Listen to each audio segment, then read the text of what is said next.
साम्राज्य सामान्यांचा असामान्य।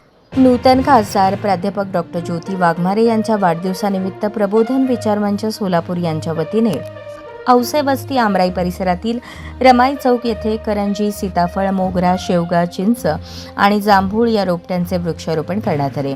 यावेळी डॉक्टर ज्योती वाघमारे राज्यसभा खासदार यांना त्यांच्या वाढदिवसानिमित्त उत्तम आरोग्य आणि दीर्घायुष्य लाभो अशी मंगल कामना उपस्थितांनी व्यक्त करून अभिष्ट चिंतन केले।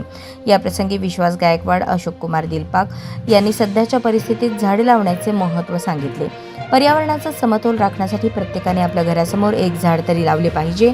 झाडे आपणास ऑक्सिजन वायू पुरवतात, तसेच झाडांची आपणास सावली मिळते, फळे मिळतात। झाडावर चिमणी पाखरे येऊन बसतात, त्यांच्या आवाजाचा किलबिलाट मन प्रसन्न करतो।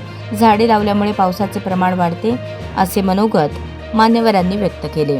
यावेळी मंचचे अध्यक्ष विश्वास गायकवाड, शाक्ती संघाचे अशोक कुमार दिलपाक, सल्लागार, सेवानिवृत्त पोलीस अधिकारी, कर्मचारी, सामाजिक बहुउद्देशीय संस्था महाराष्ट्र राज्य, नागेश गायकवाड, ऋषिकेश माळशिखरे, किरण मोरे, नारायण दुपारगुडे, अलका गेजगे, कसबे मावशी, महापालिका आरोग्य विभागाचे प्रभाग 10 चे अधिकारी श्रीकांत विभूते, प्रबोधन गायकवाड, आदित्य नडगम आदी नागरिक उपस्थित होते।